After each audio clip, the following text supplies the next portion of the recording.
The sharp, metallic clink of champagne flutes cut through the forced gaiety that enveloped the Apex Solutions office.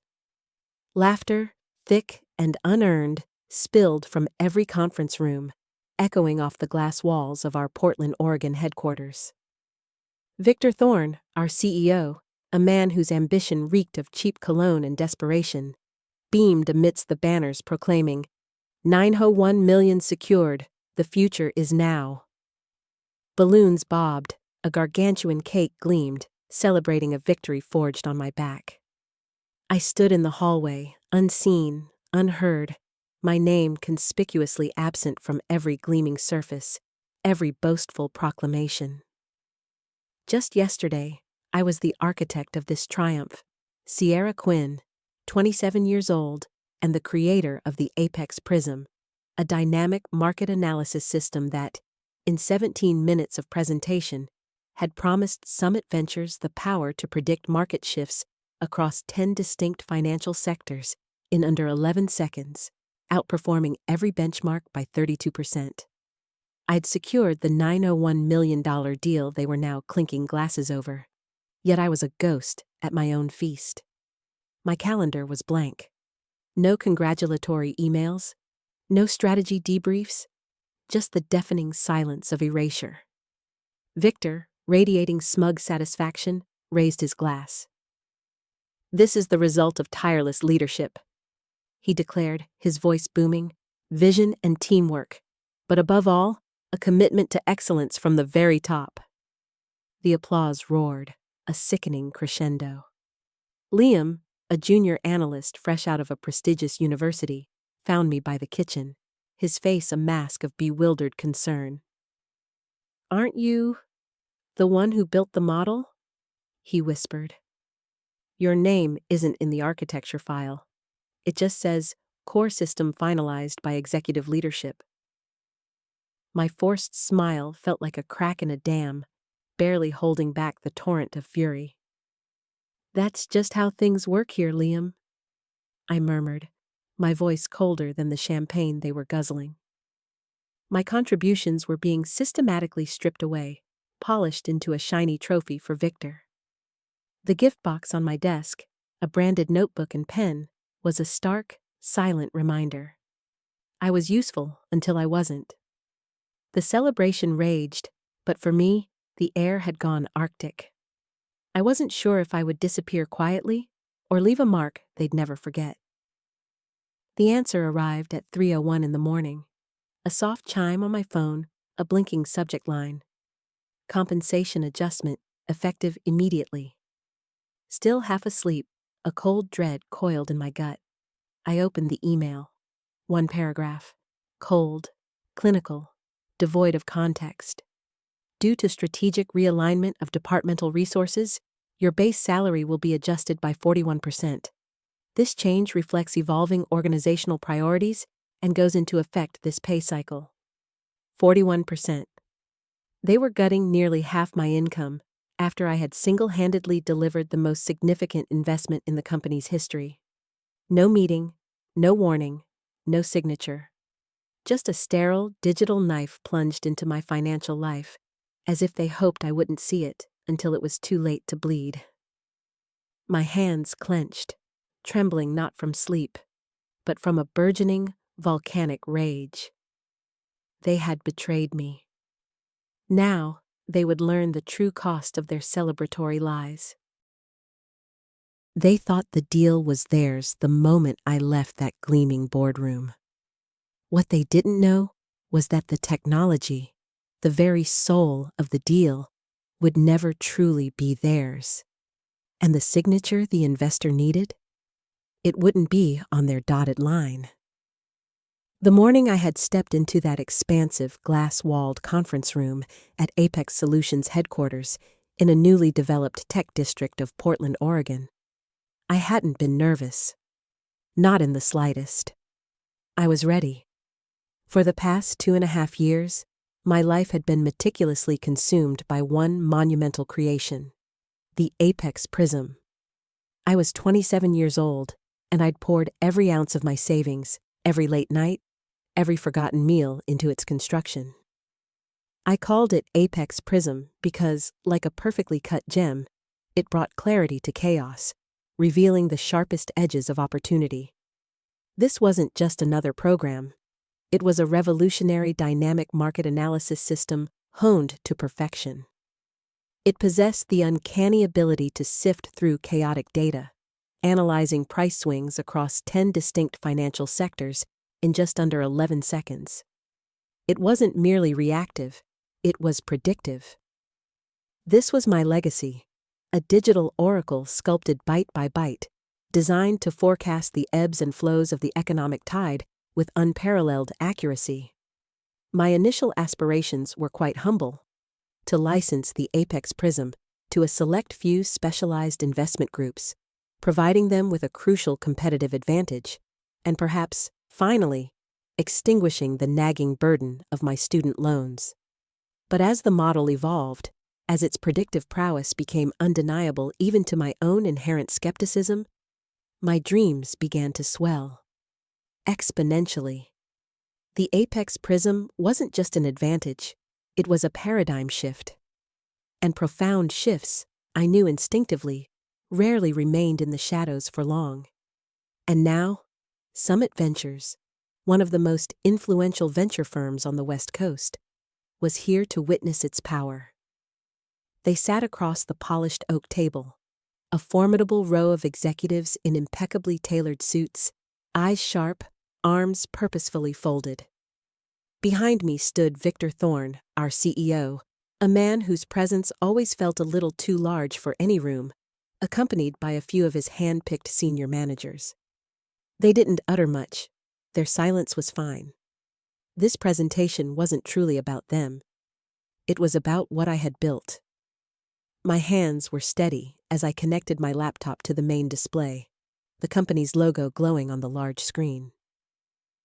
"Good morning," I began, my voice clear and confident, echoing slightly in the vast room.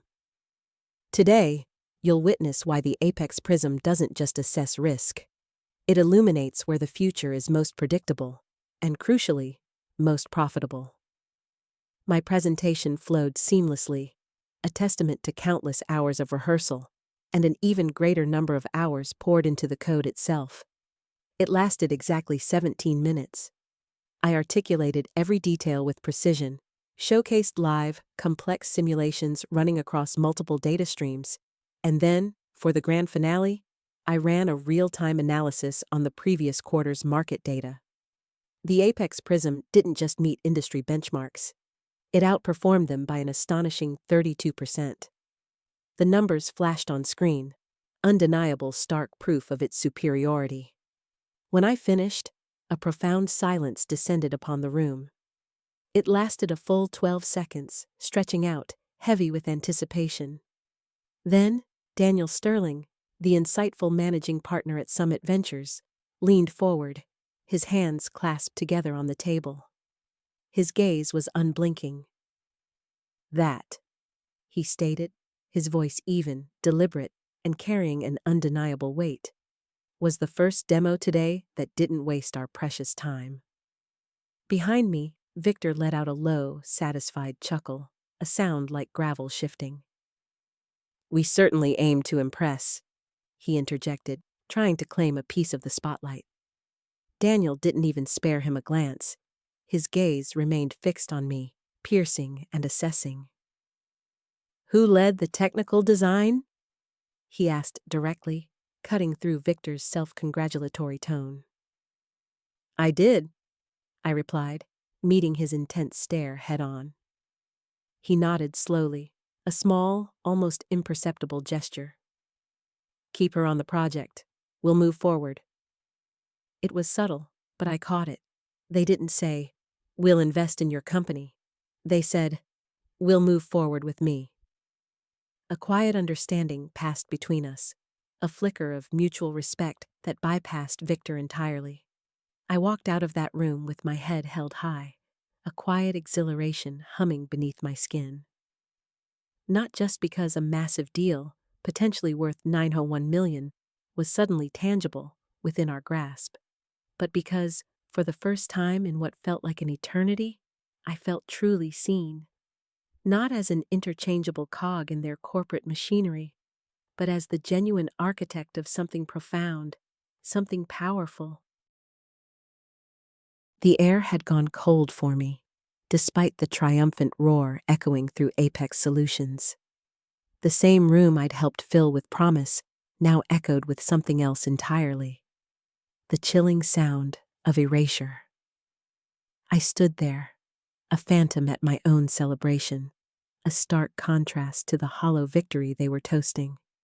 And I wasn't sure yet if I would simply disappear quietly into the shadows, or if I would leave a mark they would never, ever forget. The answer arrived with brutal efficiency at 3:01 in the morning. A soft chime on my phone, a blinking subject line that cut through the darkness of my Boulder apartment. Compensation adjustment, effective immediately. Still half asleep, a cold dread coiled in my gut. I opened the email. One paragraph, cold, clinical, devoid of context. Due to strategic realignment of departmental resources, your base salary will be adjusted by 41%. This change reflects evolving organizational priorities and goes into effect this pay cycle. 41%. They were gutting nearly half my income after I had single-handedly delivered the most significant investment in the company's history. No meeting, no warning, no signature, just a sterile digital knife plunged into my financial life, as if they hoped I wouldn't see it until it was too late to bleed. My hands clenched, trembling not from sleep, but from a burgeoning, volcanic rage. They had betrayed me. Now, they would learn the true cost of their celebratory lies. By the time I walked into the office that morning, my security badge no longer granted me access to the engineering floor. The usual effortless swipe now resulted in an insistent mocking red light. I had to be escorted by Liam, who looked far more nervous and apologetic than I felt. "I think they moved your desk," he muttered, glancing nervously at the tablet clutched in his hand, as if confessing a terrible secret. They had. My new workstation was unceremoniously shoved into a cramped corner near the emergency exit. No window, no secondary monitors, and no proximity whatsoever to the product team, the very core of my work. The shared drive folders I accessed every single day were now locked. The complex simulation environment I had painstakingly built from scratch, the very heart of the Apex Prism, was now labeled restricted. I tried to log in. Access denied. I was still technically employed, still under contract, but they had systematically stripped away everything that mattered, leaving me with nothing but the hollow shell of a title, an empty chair. Victor Thorne passed by about an hour later, pausing just long enough to meet my gaze. "Got your email?" he asked, his voice smooth, sickeningly smug. I simply stared at him, refusing to give him the satisfaction of an explanation, a conversation. Just a cold, hard number. He smiled, a thin, humorless line on his face. "You should have seen this coming, Sierra. You were getting too comfortable, too visible." I stepped closer, my jaw tightening, a fire sparking behind my eyes. "Visible? I built the very thing you're celebrating, Victor." He leaned in, his voice dropping just enough for only me to hear, a low, condescending whisper. "You built it under our roof. You were compensated. You should know your place." I said nothing, not then, but in that precise moment, something profound within me fractured. Not like glass, not loud and shattering. It cracked like thick ice under immense pressure, quiet, icy, and deep. They genuinely believed I would simply swallow this indignity, that I would accept my fate without a whimper. They had no idea what I still held secretly in my hands. The silence that followed was louder, more deafening, than anything Victor could have screamed directly into my face. The morning after the devastating email, The office felt wrong. The usual cordial greetings, the casual morning chatter by the espresso machine, even the polite nods of acknowledgement, all gone. I passed coworkers I had mentored for years, individuals I'd supported and encouraged, and suddenly, they had somewhere incredibly urgent to be. Their eyes studiously avoided mine. Their smiles, if they even started to form, simply evaporated. I sat at my new desk, if you could even call it that. It was wedged awkwardly between a towering file cabinet and a perpetually flickering overhead light. The cheap chair squeaked indignantly with every slight shift of my weight, and the air here felt colder, though perhaps that was just a chill settling in my soul. The worst part wasn't the cramped space or the isolation. It was the chilling sensation that I was now nothing more than a ghost haunting a place I had helped bring to life. No Slack messages, no work emails, not even an invite to the weekly team briefing. My calendar was an empty, mocking void. My role was undefined. My very presence, it seemed, was inconvenient. Hours crawled by. I pretended to work, clicking through documents I was no longer authorized to edit.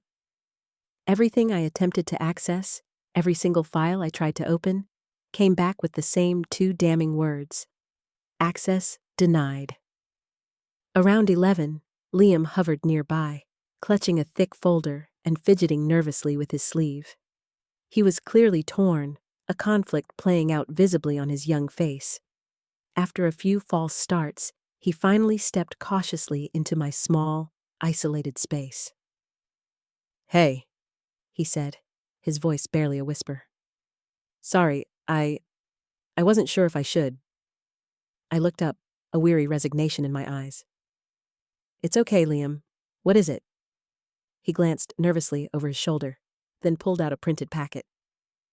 "I've been asked to review this for the investor handoff next week, but I don't understand half the architecture. I was hoping you could maybe clarify a few things before." Before I could even formulate an answer, Victor Thorne's voice, sharp and authoritative, rang out from across the room.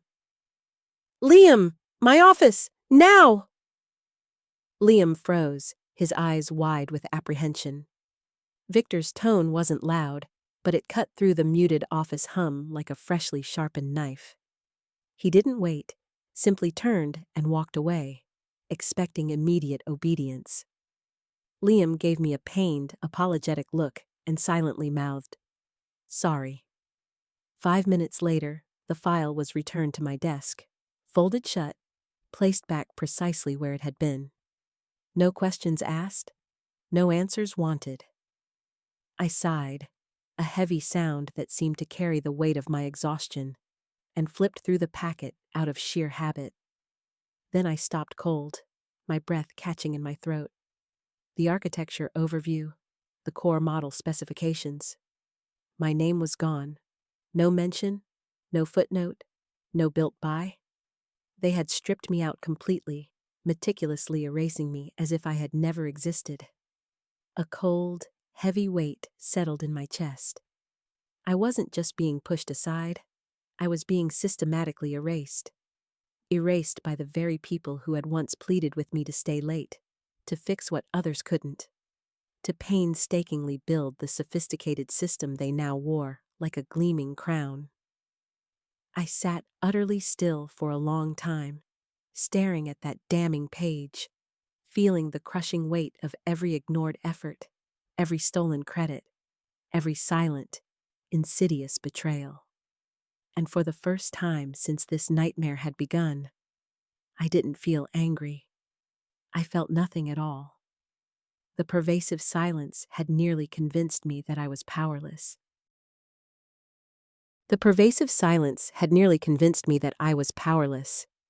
But then, a faint ember flickered deep within me. I remembered.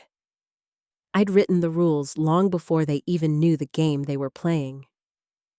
That night, I went home, utterly drained. My apartment in Boulder, Colorado, usually a quiet, comforting refuge, felt like a hollow, echoing shell. I dropped my bag, kicked off my shoes, and sank onto the couch without bothering to turn on any lights. I stared up at the blank, silent ceiling, motionless, until something deep inside me stirred. A question I hadn't dared to ask myself in weeks. Did they even have the right to take this from me? I finally roused myself and walked to the back of my closet, pulling out a black metal file box buried under old blankets.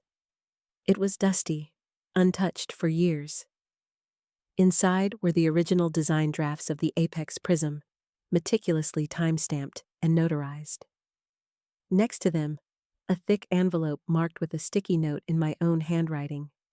Before employment, just in case. My fingers trembled ever so slightly as I pulled out the licensing agreement I'd meticulously drafted with my lawyer ages ago, back when I was a naive optimist who thought this company might fail and I needed to protect my intellectual property. I found the section I was looking for. Clause 6.3.4. My eyes scanned the precise legal language, each word a hammer blow against the despair that had threatened to consume me. In the event of demonstrable unethical treatment or role reassignment in conflict with the original agreement of duties, the licensee forfeits all rights to the intellectual property described herein. I had built the Apex Prism alone, refined it independently, and had explicitly retained conditional ownership when I brought it in. They were permitted to use it, not to own it, and now they had demonstrably violated every single condition that clause was designed to protect. The evidence was overwhelming. The stolen credit, the salary cut of 41%, the locked access, the erased name. Each act was a clear breach. I sat in stunned silence for a few long moments, the words of the clause echoing in my mind, gaining power with each reverberation. Then, I leaned back, a slow, deep breath filling my lungs for the first time in days. A quiet, potent resolve began to build, pushing back against the icy grip of defeat. It wasn't over, not even close. That's when the next unexpected twist arrived, soft, almost eerie in its perfect timing. A message popped up in my private inbox, not company-issued, but from Daniel Sterling, summitven.com. The subject line was simply, "No subject." Sierra, quick question. Hypothetically speaking, if your architecture were to stand alone, entirely separate from corporate infrastructure, would it still function at full capacity? Just curious. D. I stared at the message, my heartbeat accelerating, a jolt of pure adrenaline coursing through my veins. Summit Ventures was watching, maybe even waiting, and they weren't committed to Apex Solutions. They were committed to what I had created. They knew the truth, or at least suspected it. And now, so did I, with absolute certainty. No more tears. No more futile waiting for fairness or justice to be handed to me.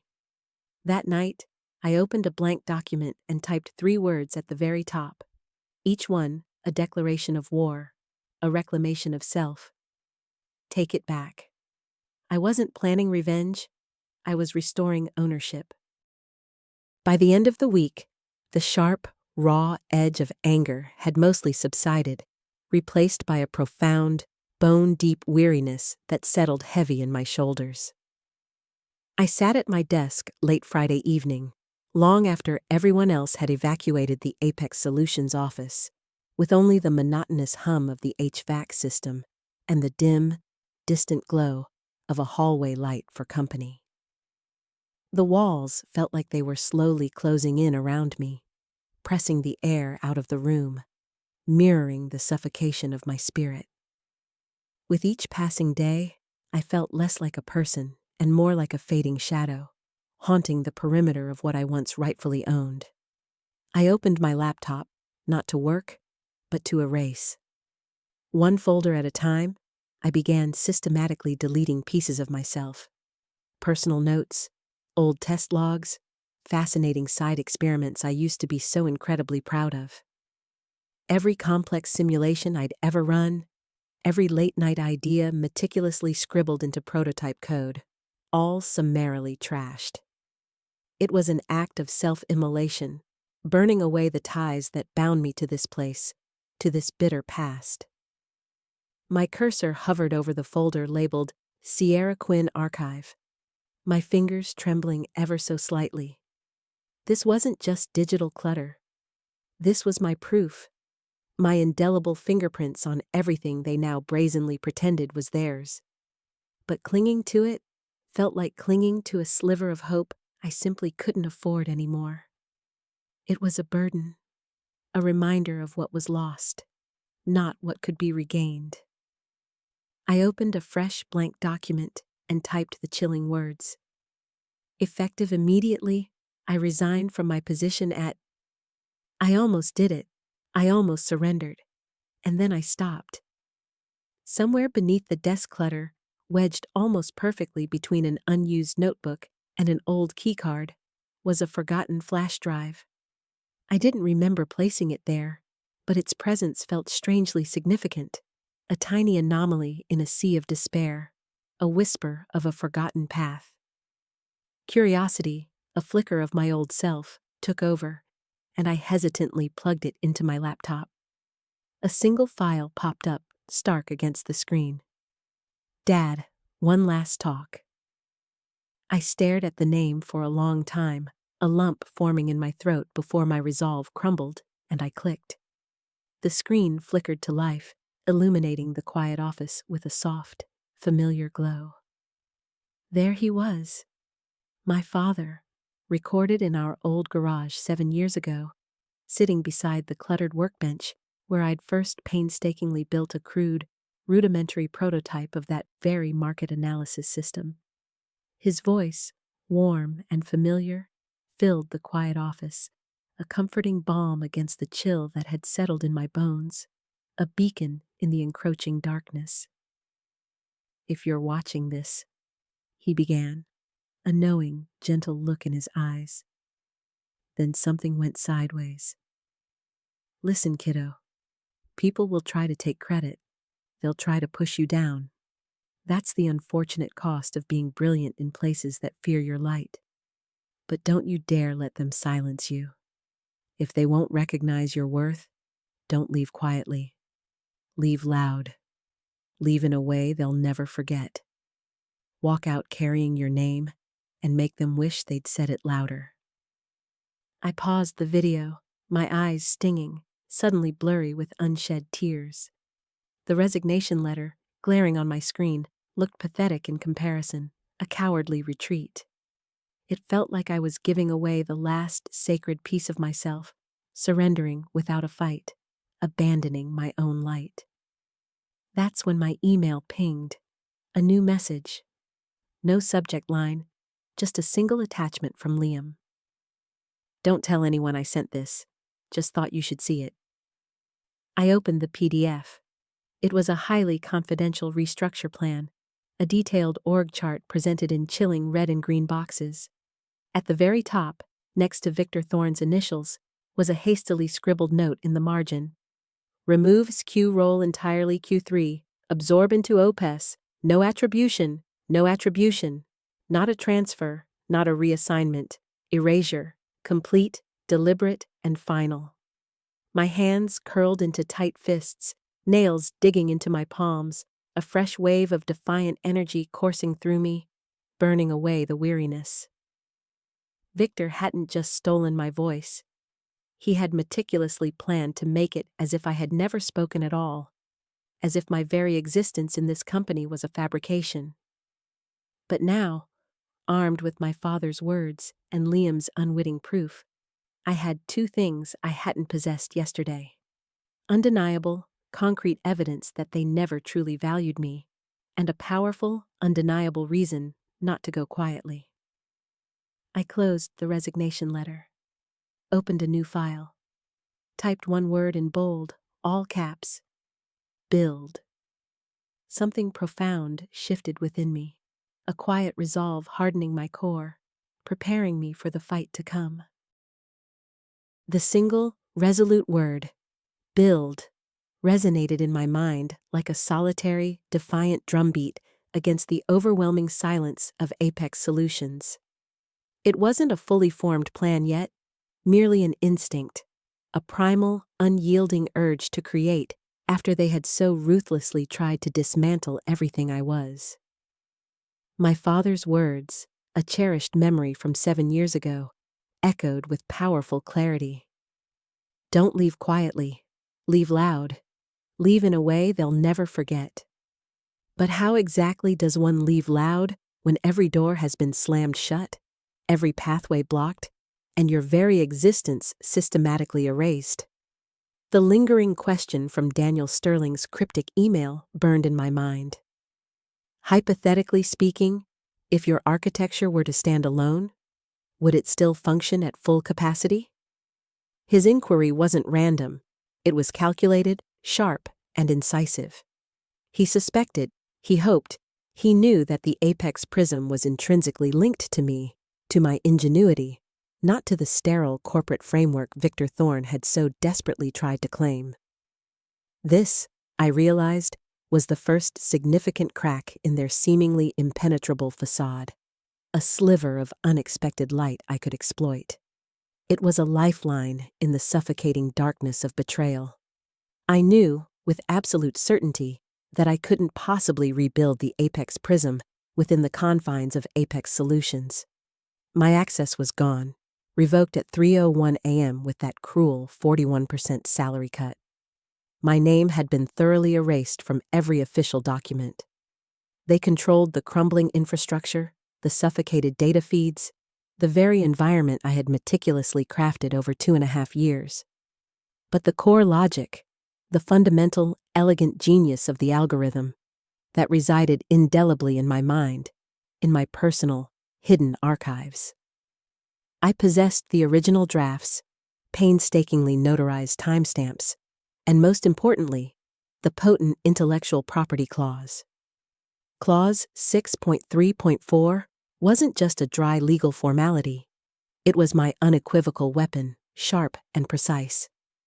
In the event of demonstrable unethical treatment or role reassignment in conflict with original agreement of duties, the licensee forfeits all rights to the intellectual property described herein.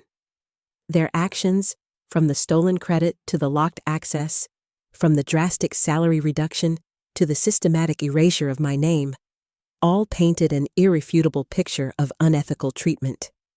They had not merely breached, they had flagrantly forfeited their rights.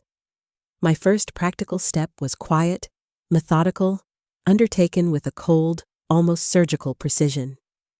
I spent the next few days working from my small studio apartment in Boulder, Colorado, feigning a sudden, convenient illness to avoid the suffocating, hostile atmosphere of the Apex Solutions office. My apartment, usually a haven of quiet contemplation, transformed into a makeshift command center, a war room of one. I pulled out old hard drives, external backups, personal cloud storage accounts. The process was tedious, a painstaking digital archaeological dig through years of meticulously crafted code, deeply researched academic papers, and archived project notes that detailed every evolution of the Apex Prism. I wasn't just recovering lost files, I was painstakingly piecing together the shattered fragments of my professional identity, reconstructing the very essence of my intellectual property. Each line of Python code I unearthed, each detailed design document I rediscovered, reinforced my unwavering conviction. This, truly, was mine. Beyond simply reclaiming my work, I also began to research with a fervent intensity. Not just obscure legal precedents and intellectual property law, but alternative funding models, vibrant startup ecosystems, and the intricate dynamics of venture capital beyond the seemingly impenetrable walls of Apex Solutions. If I was truly going to build something new, something that would stand the test of time and avarice, I needed a foundation that wouldn't crumble under the weight of future betrayals. The audacious idea of starting my own venture, a thought that once seemed a distant, almost impossible dream, now felt like the only logical, inevitable path forward.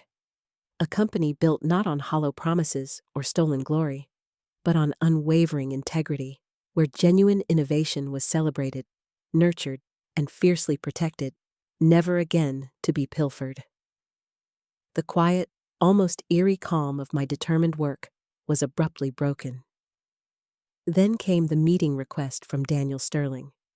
It wasn't through an official, trackable company channel, but via a secure, encrypted personal email, its very clandestine nature, a silent promise of true intent.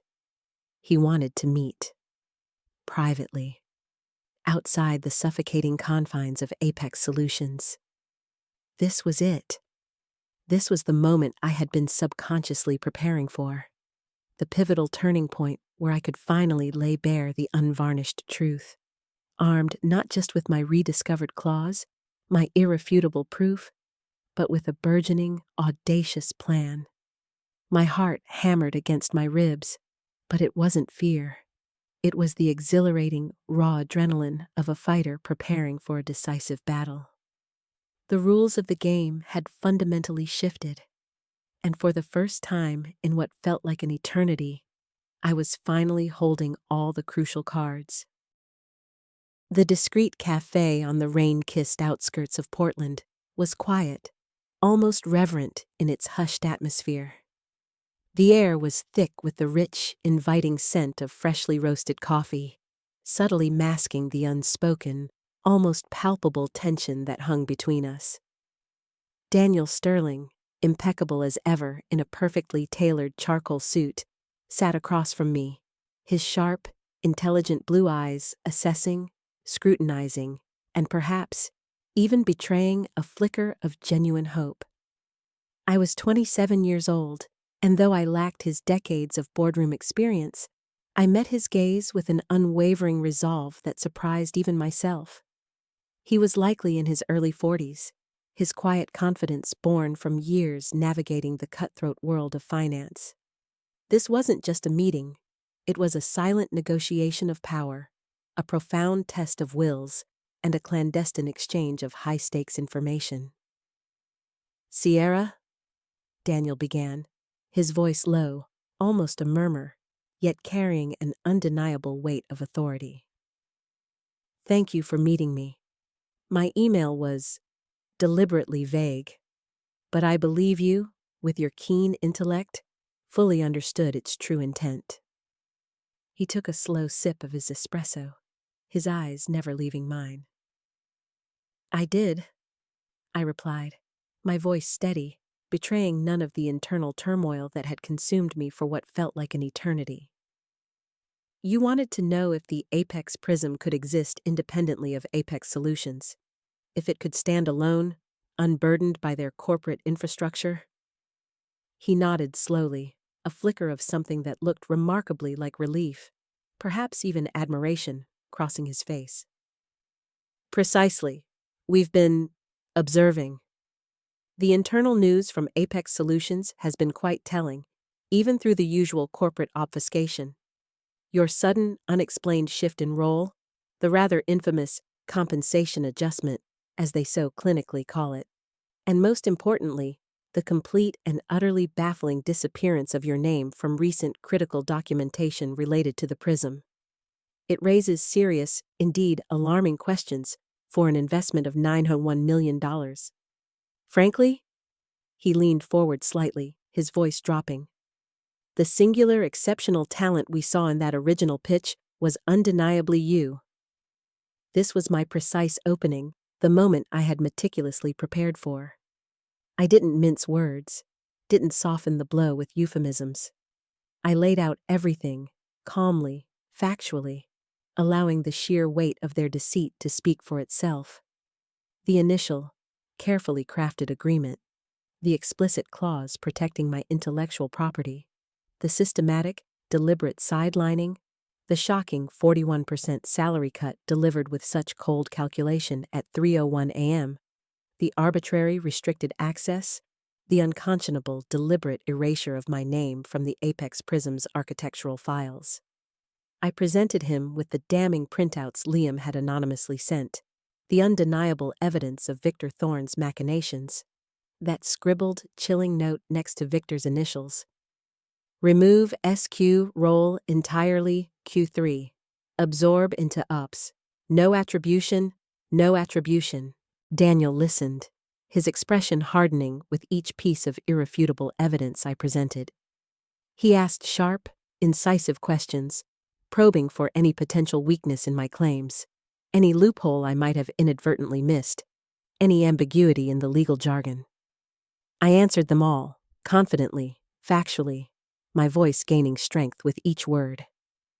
I presented the meticulously notarized drafts, the time-stamped records of code repositories, even my own detailed handwritten notes from the earliest conceptual stages of the Apex Prism, dating back to when I was just a hopeful novice embarking on this journey 2.5 years ago.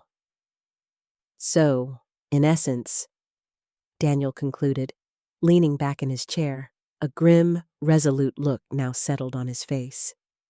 Apex Solutions, under the leadership of Victor Thorne, has fundamentally and unequivocally breached your original licensing agreement. And that clause? He paused, tapping a finger on the document. It's far more than a technicality. It's a game changer of monumental proportions. It means, I stated, my voice firm and unwavering, that the rights to the Apex Prism revert entirely to me, effective immediately. They no longer have any legal claim whatsoever to use it, develop it, or market it. A slow smile, cold and calculating, yet undeniably triumphant, spread across Daniel's face. Interesting, very interesting indeed. This changes absolutely everything for Summit Ventures. Our initial investment was squarely based on the inherent value and future potential of the Apex Prism. If the intellectual property is no longer under their control, then our agreement with Apex Solutions is, quite simply, null and void. His words were a death knell, delivered with quiet, devastating precision. And frankly, we'd much rather be on the right side of the solution. He then turned his full, expectant gaze to me. What's your next move, Sierra?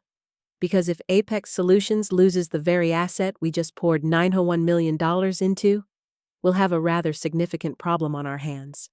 A problem we'd prefer to avoid. My heart pounded, a different kind of rhythm now. Not the anxious thrum of fear, but the fierce, determined anticipation of a battle won before it even officially began. My next move, I said, a new, steely resolve hardening my voice, is to establish my own company, a company built on true innovation and unwavering respect for intellectual creation, a company where the Apex Prism will not just survive, but will thrive, unencumbered by corporate greed and deceit. Daniel's smile widened, a clear sign of approval. The game was on, and this time I was playing by my own rules. The atmosphere at Apex Solutions the following Tuesday morning was unusually, suffocatingly tense. A palpable ripple of unease had replaced the false, brittle gaiety of weeks past. Whispers, hushed and anxious, followed me as I walked through the corridors, my head held high, a spring in my step that hadn't been there in months. My security badge still didn't work for the engineering floor, flashing a defiant red. But today, it simply didn't matter. I wasn't here for access. I was here for a different kind of reckoning. A formal meeting had been hastily called, an emergency session convened between Apex Solutions' beleaguered executive board and the formidable representatives from Summit Ventures. The air in the executive boardroom was thick with unspoken accusations and simmering dread. Victor Thorne, looking noticeably paler and more agitated than usual, sat rigidly at the head of the long, polished table, flanked by his stern-faced lawyers, their files bulging with what I knew to be useless defenses. Across from them sat Daniel Sterling, a picture of calm authority, flanked by his own equally formidable legal team, their expressions grim and unyielding. And next to Daniel, at the very center of the table, commanding an unlikely but undeniable presence, sat me. My mere presence was a silent, devastating declaration of war. Victor cleared his throat, a nervous, gravelly sound, his usual booming bluster replaced by a forced, fragile gravitas. He attempted to project an air of control he clearly didn't possess. "Daniel," he began, his voice tight. "I believe there's been some profound misunderstanding here. The Apex Prism is unequivocally and legally the intellectual property of Apex Solutions. Any claims to the contrary are, quite simply, baseless and defamatory." He shot a quick, venomous glance my way, a look brimming with impotent fury, as if my mere existence was a personal affront to his carefully constructed illusion of power. Daniel, however, didn't even acknowledge Victor's desperate gambit. His intelligent eyes were fixed solely on me, a silent, powerful cue for me to proceed. I took a deep, fortifying breath, the oxygen filling my lungs, steeling my resolve.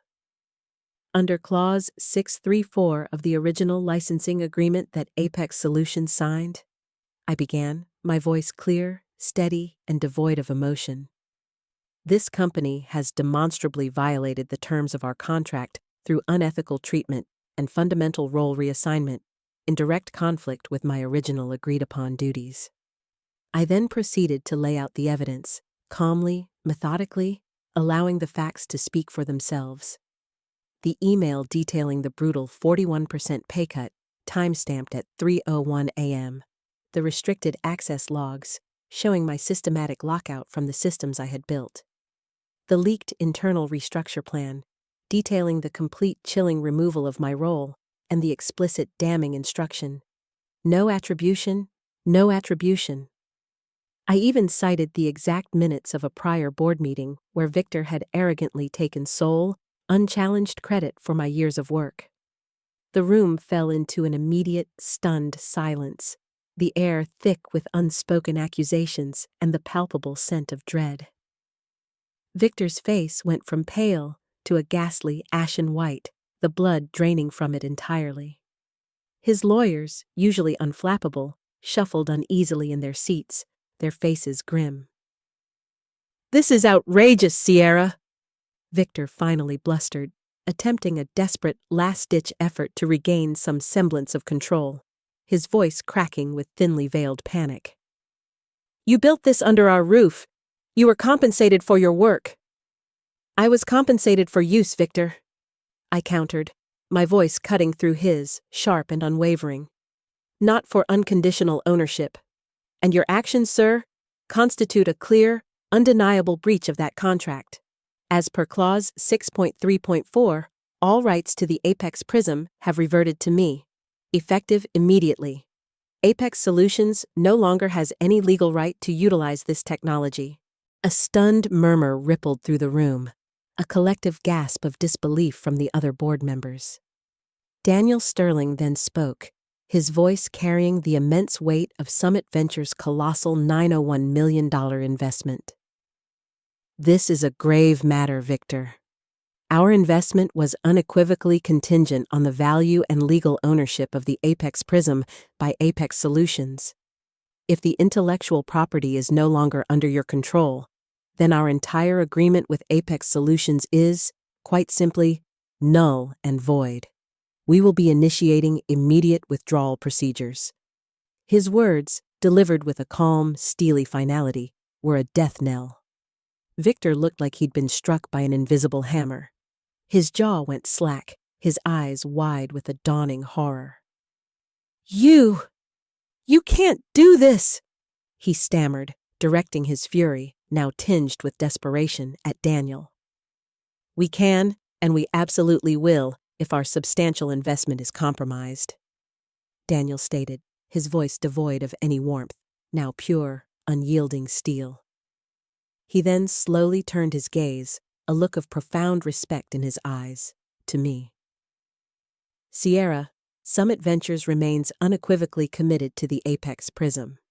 We believe in its transformative power, its immense potential to redefine industries, and crucially, we believe in the visionary creator behind it.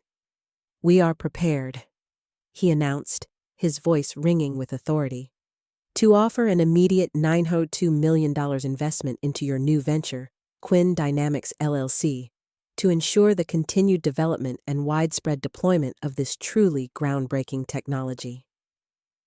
The silence that followed was different this time.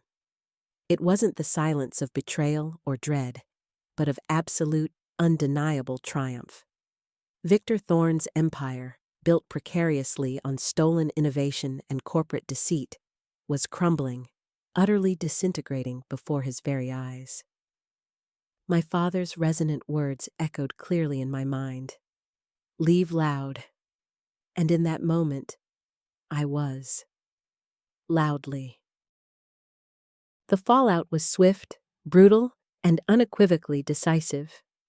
Within a mere handful of days, Apex Solutions was reeling, plunged into an irreversible spiral of chaos and decline. The devastating news of Summit Ventures' immediate withdrawal of their colossal $901 million investment, coupled with their subsequent highly publicized $902 million commitment to my new venture, Quinn Dynamics LLC, sent seismic shockwaves not just through the tech industry, but across the entire global financial landscape. Regulatory bodies, spurred by the blatant evidence of corporate misconduct, swiftly launched intensive investigations into Apex Solutions for intellectual property fraud and rampant corporate malfeasance. Victor Thorn, stripped of his carefully constructed illusion of power, his credibility utterly shattered, was publicly forced to resign in disgrace, his name becoming an instant, cautionary byword for corporate betrayal and hubris in the annals of the tech world. The very legacy he had so ruthlessly tried to steal from me became, ironically, his ultimate undoing. Meanwhile, Quinn Dynamics LLC didn't just grow. It flourished with an explosive, almost unprecedented vitality. My new company, strategically established in the vibrant, innovation-driven tech hub of Boulder, Colorado, quickly became a magnetic beacon, drawing in a steady stream of brilliant, disaffected talent from the shattered remnants of Apex Solutions. Liam, the diligent, ethically minded young analyst who had, in a moment of quiet courage, given me that crucial, damning document, was one of the very first to join my ranks.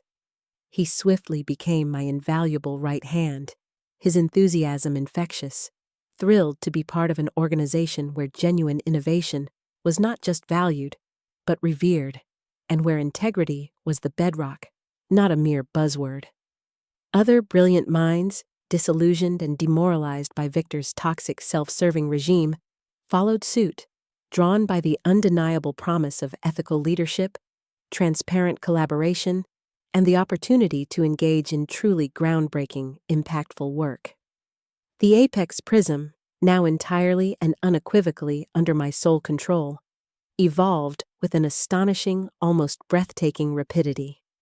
With Summit Ventures' substantial, unwavering investment and my complete, unencumbered creative freedom, we swiftly expanded its applications far beyond mere financial risk assessment.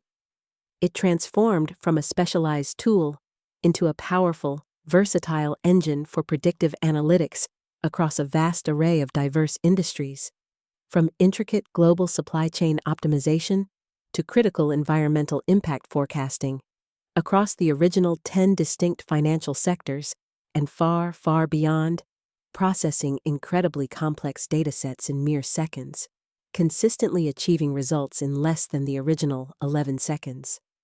Its predictive power was undeniable, its reach expanding globally, proving its worth with every new application. My humble apartment in Boulder was no longer just a small studio where a lonely genius toiled. It became the initial, fertile incubator for a burgeoning company that soon outgrew its modest space, necessitating a move into a sprawling, state-of-the-art facility where transparent collaboration, mutual respect, and ethical innovation were not just encouraged, but ingrained in the very fabric of our corporate culture. I was no longer just Sierra Quinn, the unsung coder in the shadows, fighting a solitary battle. I was the proud CEO of Quinn Dynamics, a visionary leader who had, against all odds, built an empire from the very ashes of betrayal.